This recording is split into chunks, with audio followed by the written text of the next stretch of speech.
Festeggiano oggi a Sciacca le nozze di diamante per i 60 anni di matrimonio il famoso chitarrista Nino Cusumano, che compirà 84 anni il prossimo 16 luglio, e la moglie Antonietta Catalanotto, 79 anni, il 30 ottobre prossimo. La storia del maestro Nino Cusumano vanta 50 anni di ricordi e musica, quasi sempre insieme al fratello Joe.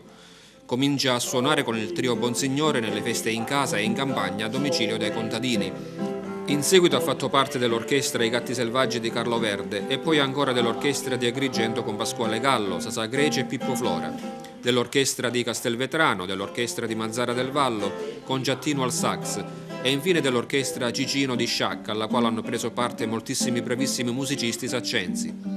Spesso si esibiva insieme al fratello Joe come duo di chitarre e ha partecipato alla trasmissione radiofonica Campanile d'Oro condotta da Nunzio Filogamo, Tortora, Silvio Noto e Turriferro, conclusasi a Milano televisivamente.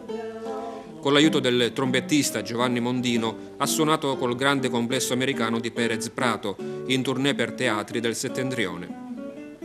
Per motivi di famiglia si è staccato dal complesso e dal fratello Giuseppe per suonare a Milano con l'orchestra Alceo Guadelli. Contemporaneamente faceva i turni di registrazione per la casa discografica La Voce del Padrone e per la RAI, radio-televisione italiana, con il maestro Giacomazzi.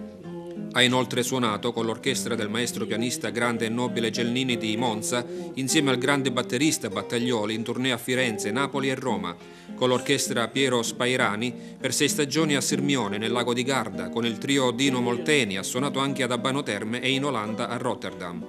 Infine rientra a Sciacca per motivi e doveri di famiglia, continuando a suonare con l'orchestra I Mastini e poi in duo con Pietro Piazza. Adesso suona come solista di chitarra e da quando è in pensione sente il bisogno di andare a suonare al fil di voce, passeggiando nei giardini e lungo le strade panoramiche di Sciacca.